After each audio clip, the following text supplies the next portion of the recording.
Good evening, everybody. Welcome to the Key to Football. I'm Bobby Mays.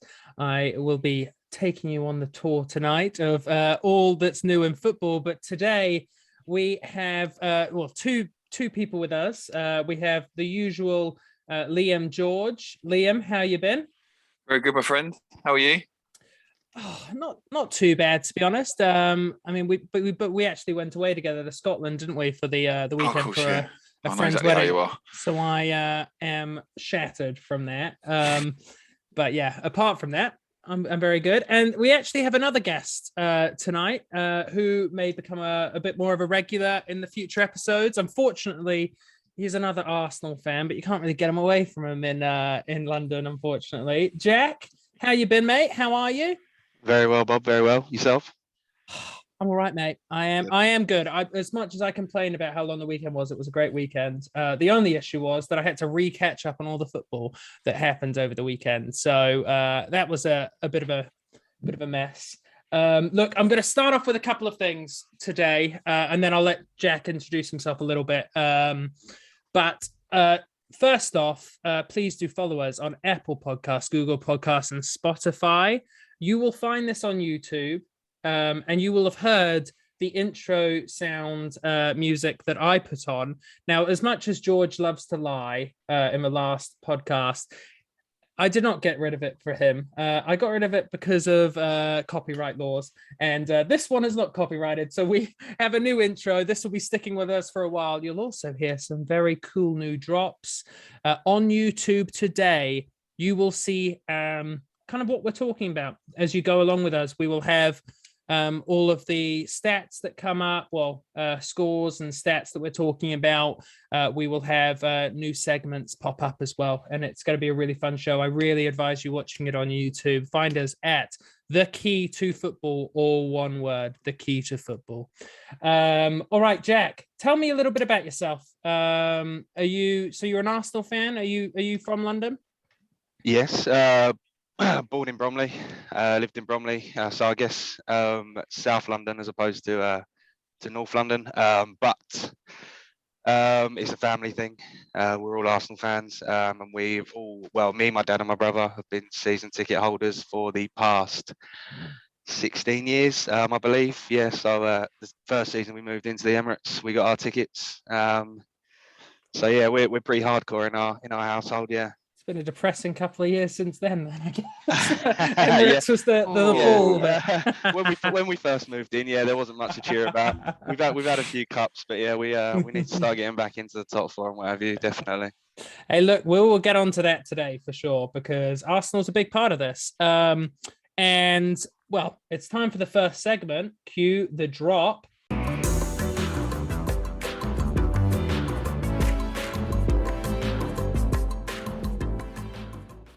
And the first, I hope you guys like that drop, because it's either the creepy one that I had at the start or I've changed it, and I haven't decided yet. So if it didn't creep you out, then it was probably changed. The first question that we have, which should be coming across the bottom of the screen as well, it's the one that's been trending Twitter the whole day. And the reason that it's trending is because Harry Kane has just broke Thierry Henry's record for number of goals. Now, I thought this is a great question because we have two Arsenal fans on that are probably definitely going to try and prove me wrong on this. But the question is Harry Kane now the best ever North London striker? And I mean, there's a good argument that Harry Kane is better now than Thierry Henry.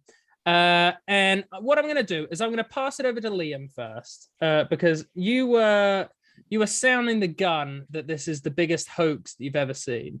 Biggest hoax anyone's ever seen anywhere. I mean, the fact I actually said to you before, Bob, tonight, I think the fact that we're actually giving this airtime actually makes me a bit sick. But we have to, because we've obviously had some. So unfortunately, we've had some Spurs people listening to the podcast that have sent in questions, etc. So we'll have to tackle it. We have to put this one to bed. The answer quite clearly is no. He is not. Henry is king. There's so much detail we can go into to actually put this one to bed, and I'll list just a couple of things that I've thought about and really that sprung to my mind initially. And first and foremost, time-wise, so Kane's obviously been playing in the Prem 10 years. Henry was in the Prem for 8 years. So he hit this target 2 years sooner than Kane. It took him 258 appearances to hit 175 goals, and it took Kane 270. So, all right, okay, it's only 12 more appearances, but still 12 more appearances, and obviously that's still a lot of football to be played and a lot of goals to be scored in there. And then the big one for me, or one of the biggest, and that's not just about goal scoring prowess, is actually about the player as a whole. Henry had 74 assists. Kane only managed half of that, so he's got 34. And then the two big ones is obviously, well, there's actually 6 big ones. So you've got 2 FA Cups, you've got 2 Premier Leagues, and you've got 2 Community Shields. I mean, we can go on forever. There's more stats, there's more pluses to Henry's game and minuses to Kane's game, but they're just the main 4 that I'd immediately just racked off the top of my head to think as to an argument to why Henry is by far the better player. I'll let Jack probably add to that, and I'll be interested to hear what you got to say to that, Bob. Go on, Jack. Spin your wheel. Spin your wheel of lies. Yeah, obviously I back up everything Liam said. I mean, the thing is, I think Kane has every chance of going on to break Alan Shearer's record. But I think that will be his biggest accolade. I don't think his goal. I think if Harry Kane breaks the record and Tottenham win nothing, then fine, whatever, fine. You've got a personal record, but you've done nothing for the club. And I think a lot of Tottenham fans would also feel that they would rather his goals led to trophies as opposed to individual accolades, which is all he's really got to show for his career at this moment in time. I think his only team sort of achievements is a runners-up in the Champions League, and I think a runners-up in a League Cup. I think they lost to Chelsea one year, I think. And then obviously runners-up with England. So he's not got any winners' medals, and I think a lot of Tottenham fans would swap his goals record even for an FA Cup. So I think the fact that Henry's goals led us to so many to the 6 titles that Liam, well, the 4 and the 2 Charity Shields, I suppose you'd say, wouldn't you? I think that leads to him being a better player, more impactful on the Premier League. I think you go through Henry's honours and they're endless if you include his individual honours as well. So I think he tops Kane, to be fair. Boys, I can see where you're coming from with this argument. I definitely can. I'm not as big a fan as Thierry Henry as you guys are. Obviously, there's probably reasons for that. I think the first thing you guys need to look into is when did, like, you guys are talking about Kane, it taking a bit longer for Kane to get there. Thierry Henry also came in at a much better age. He came in at 22 years old to the Premier League, while Harry Kane came in when he was 18, and then in 2014 got 30 goals. So yes, like that, he came in at a much better age, and it still took him quite a while to get used to the Premier League. He left at, what was it? Like he left when he was 30 years old. Yeah, something like that. And Kane's not even in his prime yet. He's literally 28 is the prime age for a striker, 28 to 30 years old. I've got some stats here that I just want to run past, right? So from 1999, I'm going to give Thierry Henry, 1999-2000 season, all the way until Thierry Henry left. So that's, he actually did come back, I think, as well. But that's for the stats. And then from 2014, which is when Harry Kane initially started, there is, I think there was a season before that Harry Kane played. He made his debut 2012. Yeah. Got a couple of league appearances. But I'll put these stats up. They're very even. There is 258 games played for Thierry Henry and 256 games played for Harry Kane, right? Thierry Henry has 175 goals and Harry Kane has 173 goals. Okay, you are right. There is an assist, a definite differential in assists, but I mean, when you're playing with Lee Dixon, Ashley Cole, Patrick Vieira, Martin Keown, Tony Adams, Robert Perez, Freddie Lundberg, you're bound to get more assists. You're also bound to get more goals. You've got much better players around you. Who has Harry Kane had? Son and Eriksen? Is that pretty much the only people you could even speak in the same realm as those guys that we've just known? Like, I get what you're saying. I think Thierry Henry is a great player, but I don't think he could do it at Arsenal. I'm not at Arsenal. I don't think he could do it at Tottenham. I think if Harry Kane went to City, he would blow Thierry Henry out of the water. Facts. Do you want to go, Jack, or should I? I'll go. I agree with the fact that I think if Harry Kane went to Manchester City, he would blow all the goal scoring records. I think he'd get the most goals in a single season. I think he'd go on to break Alan Shearer's record without any issues. Purely because City create so many chances, they just need someone to stand in the box and tap them home, and Harry Kane would do that happily. Mm-hmm. But does that make him a better player? Is that what we're trying to say? In terms Who's the best striker? I think it's up to debate. Yeah. The best striker. Yeah. Okay. Look, what does striker mean though? Does striker just mean putting the ball in the back of the net? Is that what a good striker does today? I mean, you could argue that Eddie Nketiah then is a good striker because all the fella does is put the ball in the back of the net and he offers nothing else. If we're going on that, if we're going on pure goal scoring, then there's players that can come into this chat and you can always make an argument for him. I think if we're talking about the better player, and I know your question was better striker, Bob, but if we're talking about the better player, everyone always bangs on today about how Kane and Son are always assisting each other. Right? And that's apparently been going on for a few years. The guy in 10 years has half of the amount of assists that Henry has. Half. So we're talking about a goal scorer. So you're talking about someone that can put the ball in the back of the net in that many games, right? So we're talking about a very similar number of games, as we said. But to be able to double the assist side of it, that shows you just an all-round aspect of how much Henry was a better player than Kane when it comes to being, the vocal point of a team. So here's a question, though. Here's a question. Is Thierry Henry even the most important player in that team, in that Arsenal team in 2001? Like, could you say Bergkamp was more important? Like in 2001? Yeah. As in, are you talking about 2001 to 2002?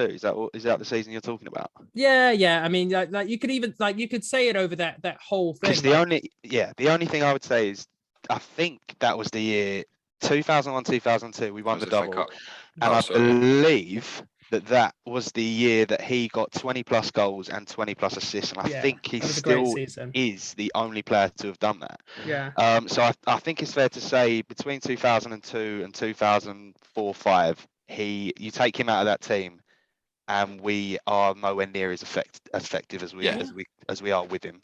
But then you say that we had Perez who could chip in with goals, and like you say, we had Bergkamp who was very creative and effective. But yeah, I think you take Henry out of that team, we are far less effective.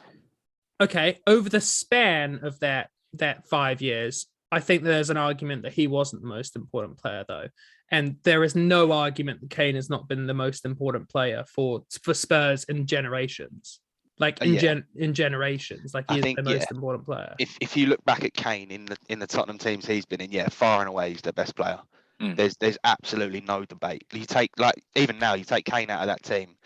If Son's not absolutely flying, then Tottenham are in trouble. Yeah. So yeah, that's fair. Henry definitely played in better sides, no doubt. You make a good point, Bob.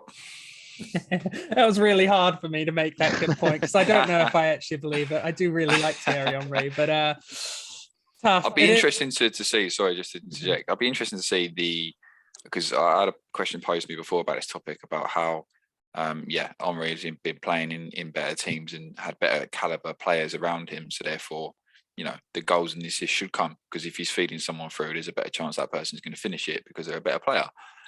I'd be interested to see, and I think I tried to actually find it on Henry a little bit earlier on today. It's hard to get the chances created, shots on goal, and it's hard. It's hard to pull those stats out exactly. So I wanted to try and get that and sort of put those two next to each other and see exactly how starved Harry Kane has been at Tottenham. But for some reason, I don't feel like it's as bad as people make out. I had someone say, yeah, well, you should try Henry in front of Harry Winks and see how many goals he scored then. But, you know, okay, we could say that. But like you said, you had Eriksen, who was probably on his on-song years behind Kane, and you've had Son playing with him as well. And I don't feel like he's as starved. Yeah, it's not as good as what Henry had behind him, but I don't feel like there's a huge difference in chance creation and things like that. Fair enough. Look, we'll move on because that argument could literally go on for absolute days. And you know, we've got some other really cool topics to discuss today. The next one that I want to discuss with you boys, another Arsenal one, and then we will move off from Arsenal. But I think Arsenal's a massive topic at the moment because you guys are playing so well. And I want to know, in your perspective, is it a failure if Arsenal don't make the Champions League now? Like, will you come out of this season as Arsenal fans and think it's a failure? Like, you guys are... I don't actually have the league table in front of me, but I'm fairly sure you guys are like fourth with 3 games in hand or something ridiculous. Am I wrong on that? Like, we're fourth with 3 games in hand over United, and then West Ham.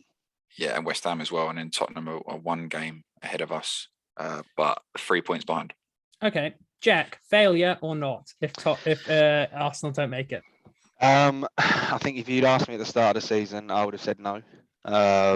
I don't think many people fancied us to get in the top 4. And I think most people would consider at the start of the season getting top 4 a massive overachievement, especially looking at us being bottom after 3 or 4 games, whatever it was. But asking me now, I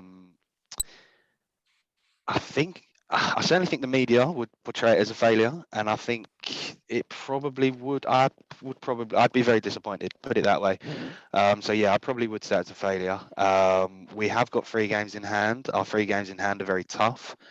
I believe we've got your mob next week at home.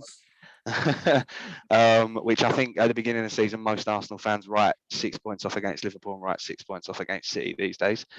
And I think our other 2 are away to Chelsea and away to Tottenham. So if we take points from those, we're in a great position. You take points off your rivals, you're always going to be there or thereabouts. And I think our next 6 fixtures, as tough as the Premier League is, they're not too bad. I think we've got Leicester, who fair, they've picked up a bit, but Leicester at home is in our form, is a game we should be looking to win. Then we've got your lot on Wednesday, which I'd bite your hand off for a point. And then I think it's Villa, Palace, Brighton and Southampton. So, I mean, in the form we're in, I mean, if we pick a point up or 3 against your lot somehow, and going into those fixtures, I would fancy us to take 9-10 points. So yeah, I think I would consider it a failure if we didn't get it now. But yeah, who knows? Another team might go on a mad run. You never know. We've done a good run. Someone else might do it, and we might completely fall apart. You never know. I think I think now, because in any situation where it's in your hands, it is in our hands right now. You look at our table. We've got the power to win or lose this from this position, right? So, I think all we have to do realistically in those big games against the Liverpools, against the Spurs, against the Chelseas, you just have to stop them winning. We're in a position now where we can go into those games where we can take a point. I never want to play for a point, but if we're in those games, and they're going to be fiery games, they're going to be, both teams wanting to win because it's going to be essentially 6-pointers at the top half of that table. I think we can go into them, and if we can stop or just not lose those games, it's still in our hands. So we've got the luxury of playing those teams that are in and around us. We've still got to play, as Jack said, we've still got to play Liverpool. Obviously, Liverpool are above us now anyway, and probably out of sight. But we've still got to play Chelsea. We've still got to play United. Still out of sight, yeah, just a little out of sight, mate. Well, we'll see. No, we've still got to play Spurs. We've still got to play United. We've still got to play Chelsea. So those are the games it's going to come down to, and I fully believe the form we're in at the moment, we can pick up the points as against the teams that Jack's mentioned. The Leicesters, the Brightons, the Villas, etc. So it would be a failure in my eyes. I think Jack rightly said at the start of the season, you'd bite anyone's hand off for a chance at or a stab at top 4 from an Arsenal perspective. But the fact we're here and we're in control, it's always perspective. It's all relevant now, and we have to go for it. I'm gonna just take it off a little bit. I think, in my perspective, I at the start of the season, I completely agree with you guys. It was, I think I did actually have Arsenal in and around fighting for fourth, but it's one of those things where that's lucky dip. I think now you get perspective and you realize like they're in a great position. I think the one thing that really puts you in an advantage over a lot of the team, you guys aren't in the FA Cup, are you? We're not in any cup. Yeah. You guys have not, like, literally, you have one focus in your mind. Like, all of those guys, they're training for one thing. That's the next game. They're training for Leicester. All right. So, how do we play against Leicester? And then you got Liverpool, and you're like, all right, well, Liverpool and City are pretty much free hits. You get a chance. If you don't get points, nobody cares because every other team doesn't get points against them. But then you have a great run of Villa, Palace, Brighton, and they've all got like a week in between all of those games. Like, literally, there is no Champions League, there's no FA Cup. It's a great opportunity for you guys. Does Arteta get fired if he doesn't make it? No, but this is a serious thing that if he wants to stake his claim as one of the big dog managers, this is a way of doing it. Get top four. All of a sudden, you put your name on that and that hat of top elite well, maybe not elite, but like great managers in the Premier League. Yeah, especially in his, in the birth of his career still. I think if he can, as I said, it's in our hands, and I think it's a massive opportunity, and one I don't think we were anywhere near. I certainly didn't believe. I don't think Jack did anyway at the start of the season as well. But it's a cliche now. It's take every game as a final, play it like it's your cup final. I think Saka even said it at the end of the game against Watford. Take every game as a cup final now. Keep winning. Keep doing what you can do. Don't lose those important games. And, I can see us doing it, and I can see us doing it well. And I know all the pundits seem to think that United are going to come back from the dead and Spurs are going to suddenly turn into a massive monster. But I can't see it personally. I think it's well within our grasp. And I kind of like being the underdog in this situation. I think everyone can keep talking up the other teams. I don't mind that at all. I wonder if it's changing. Anything you want to finish off on there, Jack? No, not really. I think we're about there. Brilliant, mate. Look, we've got a couple more questions. So the way this pod is going to work actually is a little bit different. We want to start doing a bit more of the round the house news as well as just fixture talk. So we will get onto fixtures, and we've got a couple more things we want to get into first. Okay, question. Who's in a better position? We're also going to speak about Everton. We might move up the Everton one after this. But who's in a better position? Frank Lampard or Sean Dyche? Jack. In terms of what?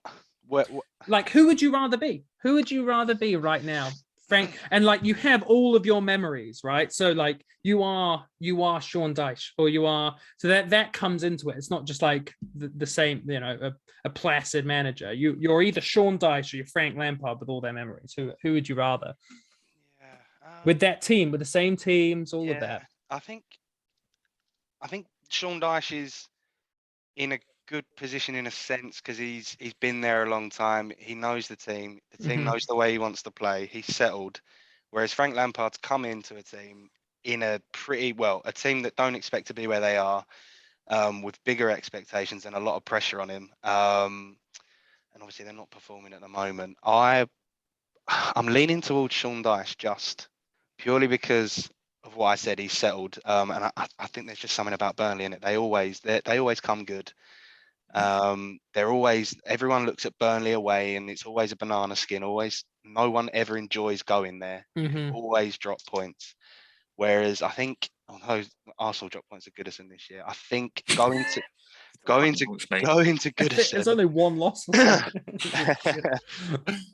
to Goodison at the moment, I think 8 of Everton's last fixtures are at home as well. And I think if you can go there and start quick against an Everton side, their fans will get on their back and make it 10 times harder for Everton. So I think I'm leaning towards Sean Dyche. I think I'd rather be him at this moment in time. Liam, do you concur? Yeah, I think if we're looking at job security, I'd rather be Dyche 7 days a week. Yeah, for sure.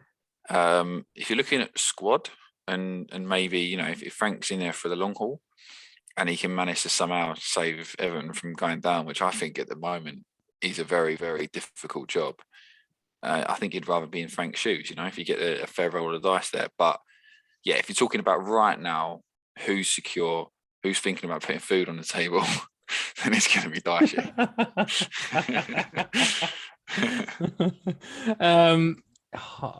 I was hoping.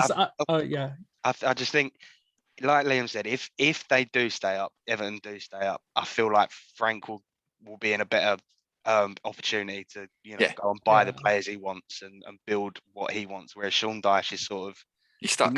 He knows what to expect, but I'm sure he always looks at the windows and thinks I'd love to do a bit more. But obviously Burnley unfortunately can't. I'm really, really happy that you guys that you guys said that last part, because I was thinking, what is there any reason that I'd want to be Frank Lampard right now? I can't see a reason of what. There must be so much pressure on him right now. Not only is he being judged on this up and coming manager that's, I wouldn't say failed. He didn't fail at Chelsea, but he didn't do great. He did all right, got them into the Champions League when they weren't when they didn't have a money cap, but then couldn't push on with the team that's now comfortably the third best team in the Premier League, maybe the second next year. And then at Derby, you didn't get him into the Championship. And you've got pretty good young managers coming out at the moment, and he's being compared to those managers. And I just think it's pretty rough. You're in this massive slogfest of a relegation battle, and somehow this Newcastle team that was supposed to be getting relegated got bought out and 100 mil poured into it. And all of a sudden you're like, oh my gosh, it's either us, Leeds, or Burnley. It's a nightmare for him, but that is a very good point. If he can get over this hurdle, I think that'll do such great things for his coaching career. But I would much rather be Sean Dyche with that experience. All those players know how to get out of there. I wonder if they're even favourites to get out of there right now. All right, we'll move on to the next part of that question, and then we'll finish on the Man U one. Are Everton going down? Are they going down? Liam, you brought this together. 9 out of 13 remaining games are versus top 12 teams. I mean, that's so rough. Their running is horrible. Liam, are they going down? If you asked me before last night, maybe not. To get hammered against, a stuttering Spurs side, I think they're going down. I actually do think they're going down. And the reason I say that is because none of the teams in a top 12 that we're talking about, I know that sounds quite extensive, and you're like, oh, there's a couple of average teams in there. There's some difficult games in there. There is a lot of difficult games in there. And what is worse is they haven't got the opportunity to stop teams around them from picking up points. There's no real head-to-heads. I think they've got Watford. Just having a look at the list. I think there's also a couple of games. There's still a couple of games that also have to be rearranged, actually. So I think they might have 1 or 2 opportunities to try and stop teams. But aside from those games, there's no sort of teams that you think, we can go there and take 3 points. They're not playing well at the moment. They've got some tricky games. And just to list them off a few, they've got West Ham away. So after the next couple of games, they've then got a very, very difficult period. So they've got West Ham away. They've got United at home. They've got Liverpool away. Then they've got Chelsea at home. Then they're off to Leicester. And then they've got a huge game against Brentford. And then they're away to Arsenal. And that could be that Arsenal game could be top 4 for Arsenal, so they need it. The Chelsea one, Chelsea will just never bow. They will. And Liverpool need it for the title race. Man United need it for top 4. West Ham need it for top 4. There's no easy games in there. No one's giving you a gimme. So I hate to say it, I think he's banging trouble. Do you know what? To quote George and to agree with George for once, and this will be the one and only time, George, if you're listening, that I will ever do this.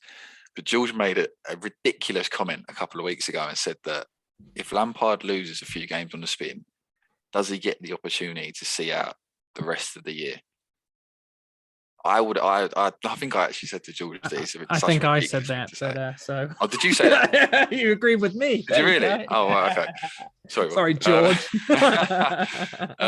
I thought that was just, that was a couple of weeks after he'd been put in the job, and there's no way that they're going to let him go. I think if you're the Everton hierarchy now and you're seeing them get hammered 5-0 last night, and you're looking at that stretch of games, and you've got a manager that's only really been in, right, he did well at Derby, and then he had a decent start at Chelsea, but then fell apart. Is he really the man you want at the helm when you're going into that period? I think they brought him in thinking, we just need to rejuvenate his team and get him going again. We're not going to be in a relegation battle. Mm-hmm. Now they're thinking, oh no, we're actually in a relegation battle. We've got Frank Lampard, who's got no experience of this, playing as a player, also managing to try and dig us out of it. Should have got Big Sam. Oh, Big Sam was there screaming, wasn't he? But I actually think they're in trouble. Jack, what do you think? Yeah, I agree. I do worry about Everton. I can't wait. I think I don't worry. I don't care. I think just saying the words Everton in relegation, it sounds strange. As bad as they've been, it sounds strange. But I do worry. And I think, like I said earlier, 8 of their last 13 are at home. On the surface, you'd think, oh, that's a good thing. That should be a bonus, but I actually think it could go against them. Yeah. Purely because I think when Everton aren't flying, when they're not sort of going at teams, their crowd are very vocal and they can make it very difficult. So I think, especially if they're playing the what was it, 9 of the top 12 or whatever. That's it, yeah. I worry that if it's like a team goes that needs the wins, like you said earlier, I think if they go at them and they get them early, it could be really, really difficult for Everton to start picking points up at home. I was watching something yesterday, and it was saying that this is the worst possible year in the 100 years that Everton have been there that they could get relegated, because they finally got bought out. They've just poured money into the stadium, and all of a sudden that money just gets cut in half because they get relegated. They just bankrupt them. It just proper mess them up. I think they've spent money quite poorly as well. Yeah. I mean, you look at their side. I mean, I'm not a fan of Pickford. I don't get it. Shocking. I really don't understand anyone. Ramsdale better be our keeper for the World Cup. Fact. That's the thing. I would hope so, but I wouldn't bank on it the way Southgate goes about him. And then I look at their back four. I mean, the 2 centre halves.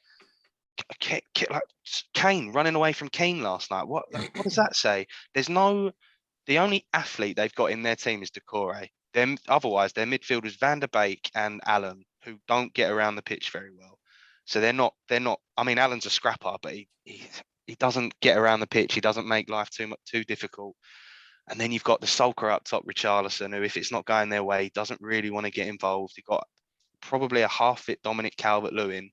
I just look through that team and I think, have they got enough? I just don't think they have. It's a championship back four, that. Mm-hmm. Yeah, Seamus Coleman's legs have gone. Yeah. I can't remember who was their left back last night, but Holgate's championship. He has been for a long time. Is it the Ukrainian guy?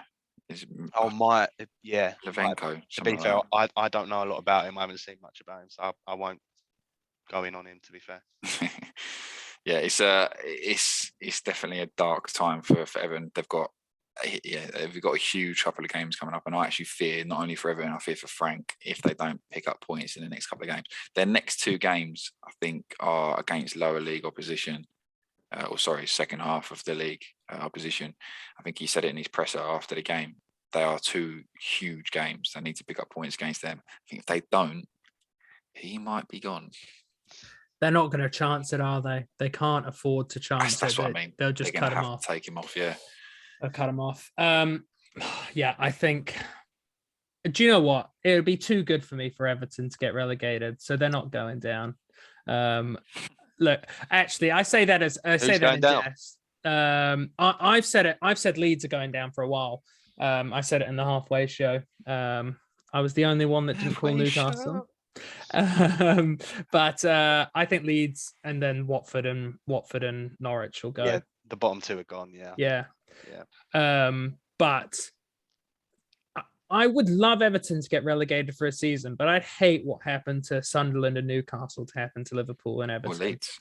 Yeah, exactly. Like I just hate. One of my favorite times of the years. Yeah, it is, and it's like you guys with Tottenham. You guys probably love them to go down for a year or 2, but at the end of the day, it's the game you look at first on the calendar. You look at that Man U and that, And then I'm like, all right, where can I be to watch those? And if we didn't get those year in, year out, it'd be shot. Yeah, it wouldn't be good for me. But for just for laughs for a season, it'd be hilarious. It's well worth it for a year, innit? At least. Yeah. Something to hold over for a him, year. yeah. Never let them forget it. Yeah. Look, we'll move on to the final topic before the fixtures, which is what is going wrong at Man United. Their gutless performance against City, the circus, and yeah, I mean it's pretty crazy. They lost. I mean, they got absolutely battered. They gave up. I don't care what anybody says. They gave up. They didn't want to run anymore. Marcus Rashford looked absolutely shocking. Ronaldo didn't even come on. I mean, it's hilarious to watch, because I know everybody doesn't like Man United unless you support them.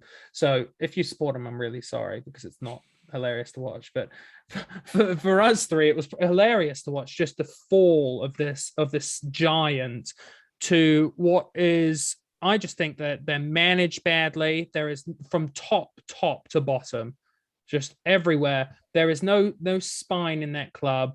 Harry Maguire's an absolute travesty. He's a train wreck on wheels. Bob, you cannot say that, mate. You are quoted in one of the first podcasts saying he was one of the. Yeah, look at your face.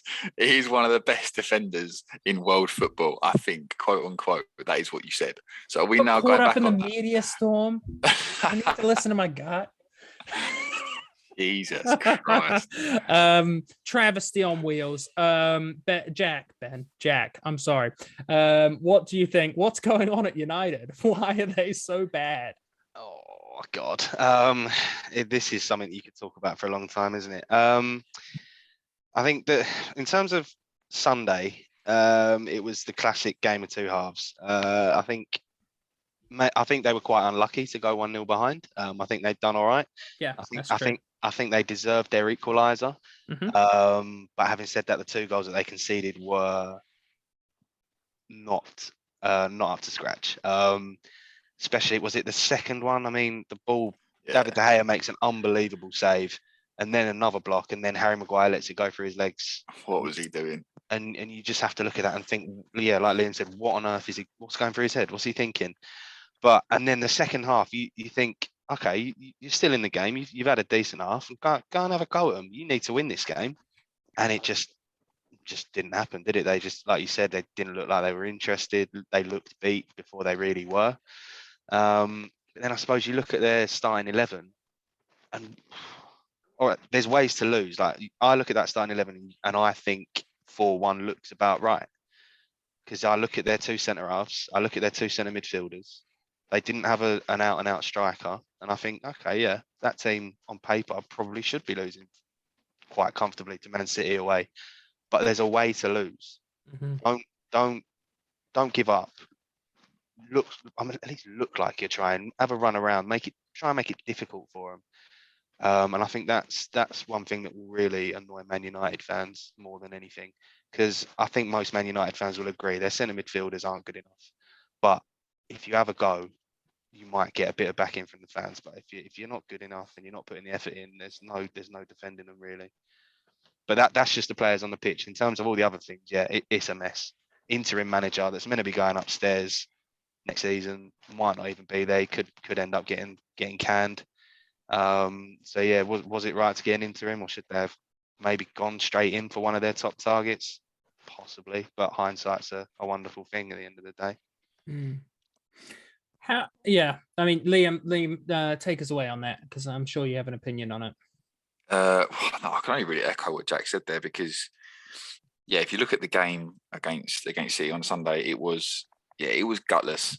First half, as Jack said, I don't think it was too bad. I think they pulled some punches. They did okay. What you'd expect to be a derby, and you expect a team to turn up in a derby. But then second half was really poor. I know that a lot's been said in the studio of Sky Sports after the game, and obviously working had a meltdown on live TV, and Neville as well just blew his top. But to play like that in a derby, in a Manchester derby, that's always got so much build up around it, and you're meant to put everything on the line for that. To play that the way that they did in that second half was very poor, and they went out like a bit of a fart in the wind, really, didn't they? The way it sort of petered away. Aside from the actual, well, you can look at the manager. I know everyone talks about it before the game. It's almost like he thought, Pep plays a centre midfielder and striker. Maybe I can do that. Maybe I can put Bruno up top. And it was, I think everyone looks at that starting lineup and thought, what on earth is he thinking? I don't think I've actually seen them play that way before. I don't, watch United religiously, but exactly, what a game to try something like that. And then you look at the bench and you think that the ever-going and ever-continuing circus that is Ronaldo, since he's joined that club, I think he's done. I don't know. You can say, he's a great player and he scores goals and he's got him out of some sticky situations already since he's been there. But the roadshow that follows him and the media roadshow that follows him is so detrimental to the club. And I think he's doing more bad and more harm to United at the moment than good. The way that, is he in the starting lineup? Oh, he's not. Okay, he's on the bench. Oh, no, he's been dropped from the bench, or he's refused to play. And all I've seen in the media since then is just Ronaldo this, Ronaldo that.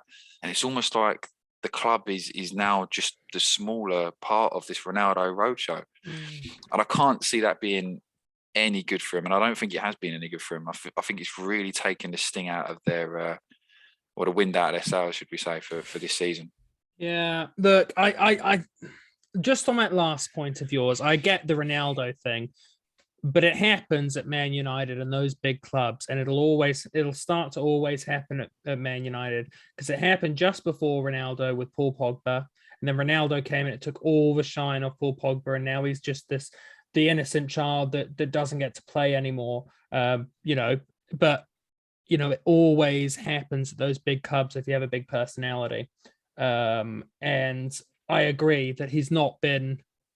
We all knew he wasn't going to be that revelation. And we all saw that Ronaldo wasn't going to be they didn't need Ronaldo. They needed a great midfielder to come in, like a proper box to box that's just, a better Scott McTominay or a better Fred, but instead they got Ronaldo. They didn't strengthen where they needed to. I think they thought Varane was the answer. I think they thought that he'd bring in his pace next to Maguire would solve the issue. But I think even with Varane next to him, I think Harry Maguire's been found out, and I think he's probably on his way out, to be honest. And definitely the midfield, 100% that needed work. And I think if you ask a lot of Man United fans, they'd probably say, let's stop spending 70, 80 million on these superstars, because we've got enough egos in the dressing room. Let's start getting in the workhorses, almost the guys that will put in the shift, and drag us out of these tough games and put a fight in, and make sure that the opponents know they're in a game. Because I think, like you say, there was a season where they bought Ibrahimovic, Mkhitaryan and Pogba in the same season. I think they all got the Player of the Year in their individual leagues beforehand, and that was it. Man United thought it was wraps. They got it all, and since then, they've got the Pogbas and all these people, and it just hasn't worked. And I think they need to look at their transfer strategy, because the recruitment policy. For years it's been dreadful, isn't it? How long do you keep buying these superstars before you realise that it isn't working, or you get a manager that can control these egos?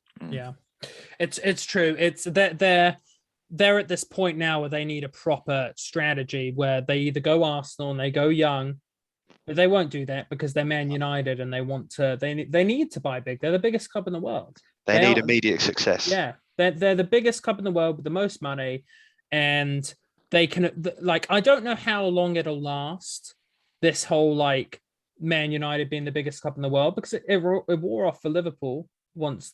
We found it really hard to get players, but I think the times have changed a bit, and Man United is now a brand as well.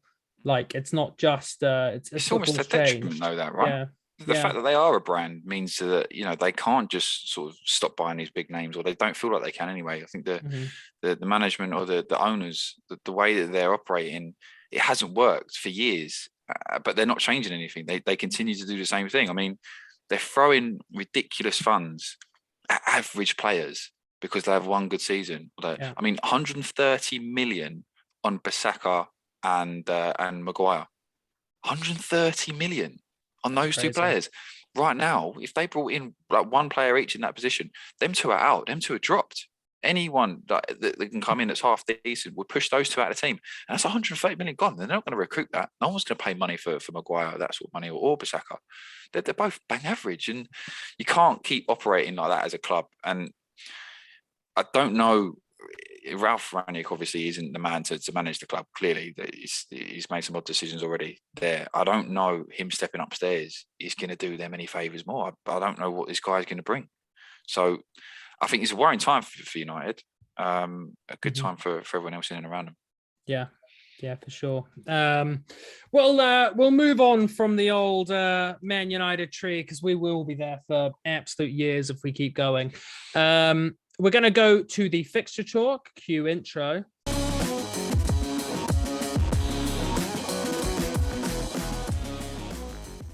So fixtures this week, we've kind of gone through. I'll just run through some of the scores that we've kind of gone through already with the initial talk. So City did win against Man United 4-1. Kevin De Bruyne got 2 goals. Riyad Mahrez got 2 goals. And Sancho actually did score to make it 1-1 at the time. And that was a great goal from Sancho. But, you know, all to no end at the end of the day. There was no cutback. Did you guys want to mention anything else before we move on that scoreline? Just about Sancho, really. Yeah. I do think he's picked up. I think he's starting to show signs that he is the player that Man United were chasing for a couple of years. I think it's been overshadowed by the fact that they have dropped points against teams that they should be beating. But if I was a Man United fan, I think he's the shining light. He's the guy to look to at the moment. But obviously the team needs to start helping him out and picking up some results. That's a great point. He is the shining light of that team and the one player that people like watching, I'm sure. Like I've always been a fan of Sancho. And I'm pretty excited that he's finally starting to get some game time. Spurs 5, Everton 0. Kane own goal in the 14th minute. Son gets a 17th minute goal. Harry Kane bags a brace and Reguilon finishes off to make it 5-0. Everton are pathetic. That's pretty much it. Look, I don't put this down to Spurs being good. I just put it down to Everton being horrible. Is anybody in disagreement with that? I totally agree. I didn't see. I've only seen the highlights, but it didn't look great. Could have scored 10. Yeah. It was absolutely shocking. They look really, really bad away from home, Everton. And if you're right about that crowd turning on them, that could be even worse. So we'll get on to the other fixtures that we might spend a little bit more time on. I think this is a big result. It was Leicester 1, Leeds 0. It started off the weekend, and I mean, I actually messaged George about it. He said Leeds played well, but guess what? Who cares if you played well? Results are all that matters right now, and they are all that matters. You lost. Harvey Barnes scores a 67th minute goal, and Leeds are in big trouble. Boys, do you think Leeds are they the relegation battle? Is it them? It's them, Burnley and Everton, right? And are they in bigger trouble than we think because of this new manager that's coming? Bielsa's gone. I know George said they played well. I think they played better. Yeah. And I think they've made the decision, obviously, to move Bielsa on at the right time because it's obviously only the first game, but you can also see a slight difference in the way that they're operating. Right, they're not going hell for leather. We'll try and score more than you. It's a change of approach and a change of tack, and I think they've got good players going forward that can cause teams problems. So it's a big if they can start to really tinker that defensive side of the game and really pull that together and start nicking results. I would back them with the manager that they've got over Everton at this very moment in time. I think it is who's going to be the worst out of the two rather than who's going to start being the better team. I think they're both in trouble for sure, but it's going to be a slight tinker, I think, on the lead side. And if they can start pulling that defensive game together, I think they might be with a chance. Jack? Yeah, I agree with what George said. To be honest, I do think that they played well, and I think on another day they go 1 or 2-0 up in the first half. I think they looked really threatening in the first half, especially Dan James, who I've never really been much of a fan of, but I thought he looked very dangerous. They didn't look too worried at the back, and I think on another day, Meslier saves the goal. I don't think he'll be too pleased with that goal.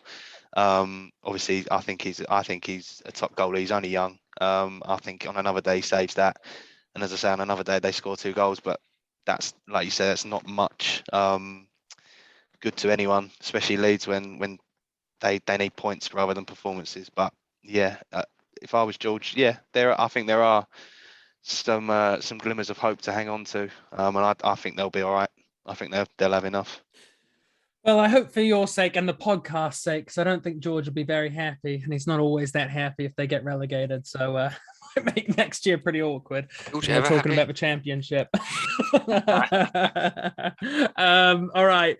Watford 2, Arsenal 3. Now, it's pretty nice that Arsenal actually make it into the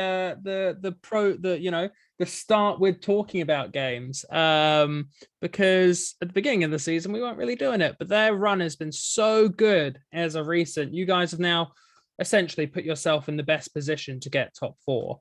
Hernandez got a 11th minute goal, Sissoko 87th minute, but it was Odegaard, Saka, and Martinelli that got Arsenal's goals. And there were some great goals.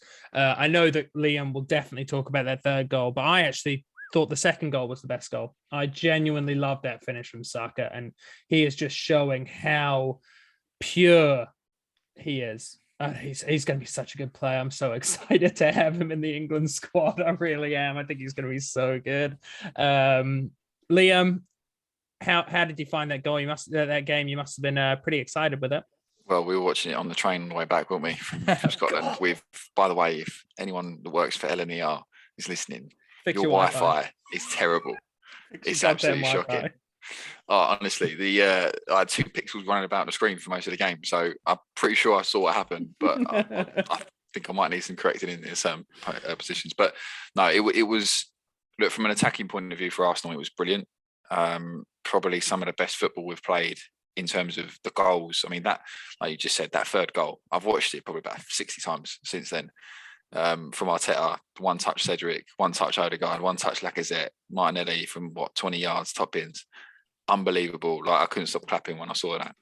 Saka, the energy to be able to and the know-how to nick the ball off cleverly for the second goal, and then play a nice little 1-2 from Lacazette, and then emphatically put it top bins.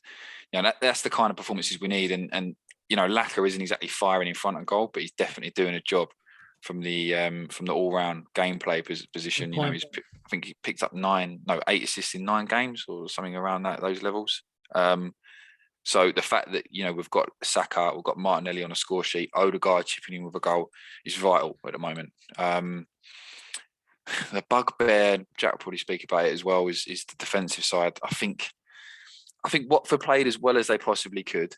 I think that was a great goal by Watford, by the way.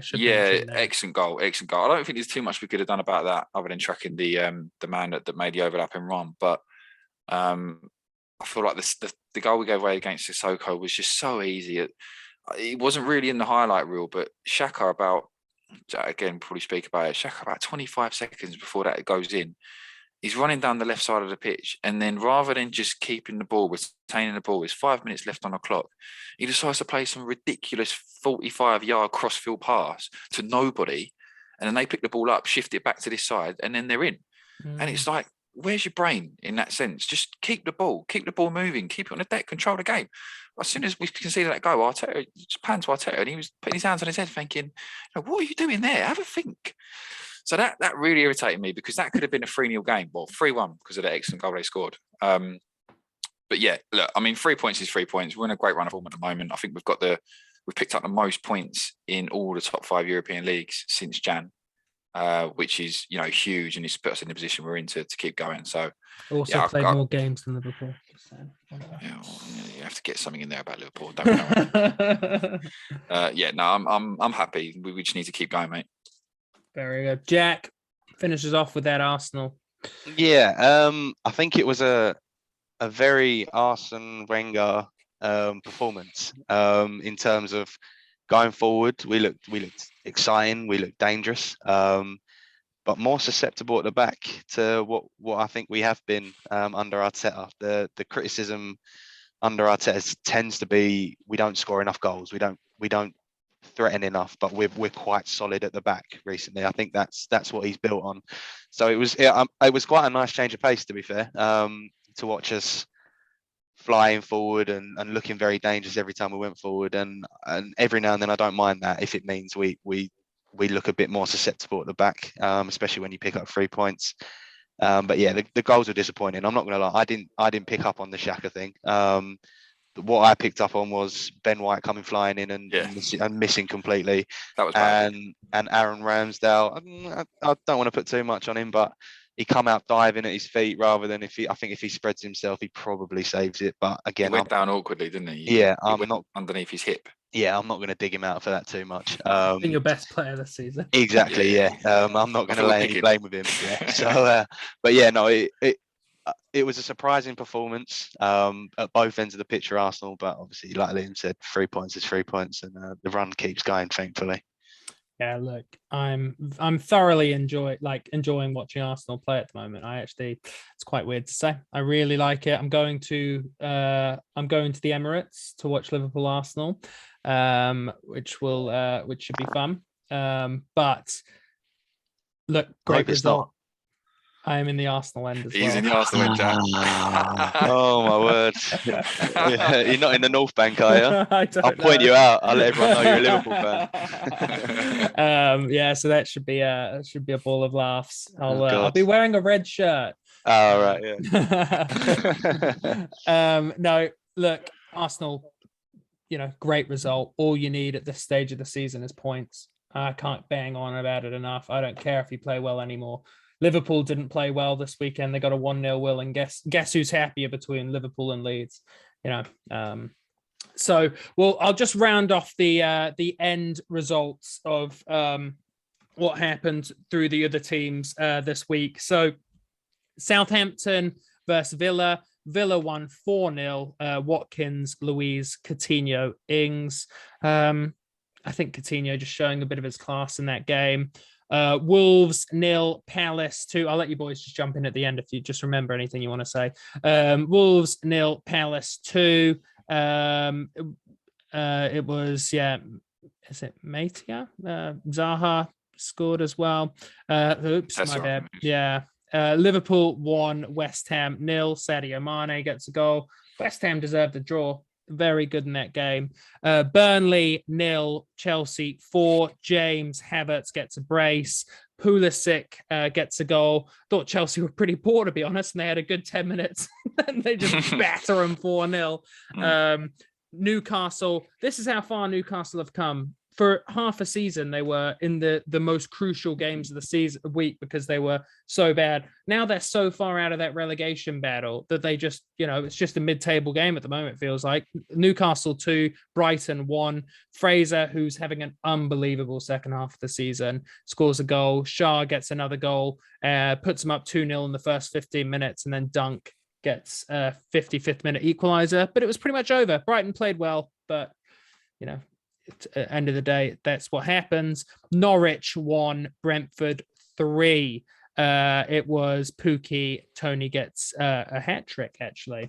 Good for Tony coming back and getting a nice hat trick. Big win for Brentford. That probably could have been talked about a bit more, but I think Brentford are one of those clubs that felt like a rarity.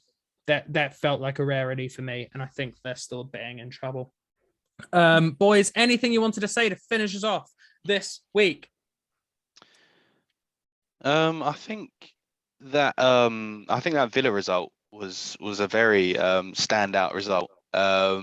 Southampton have been in really good form. Good point. I don't think many people would have saw. Villa, of course, can beat anyone at home, but I think 4-0 is a really standout result against a really informed team, and I saw a lot of the game, and yeah, it's nice to see Coutinho come back to the Prem and rediscover Well, he looks like he's rolling back the years, and he's playing really well.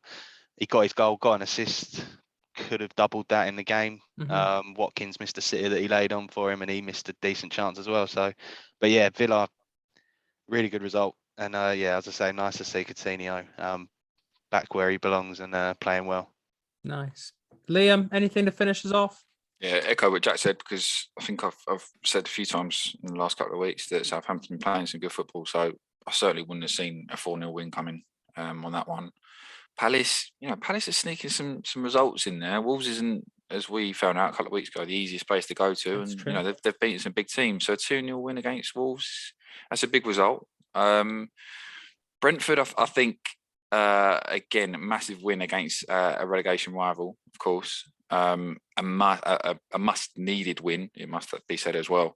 But I feel like Brentford, I think George may have said it, I might be giving George some credit, he's not deserving again, it might be new Bob. But I think George said it a couple of weeks ago where, they'll go and lose 3 or 4 on a bounce and then they'll win. And I feel like that, if they can keep doing that when they've got that in their locker, that might be enough to keep them up. And as you said, Newcastle, what a turnaround that's been from them. I was definitely one of the ones saying that they're gone. They proved me wrong.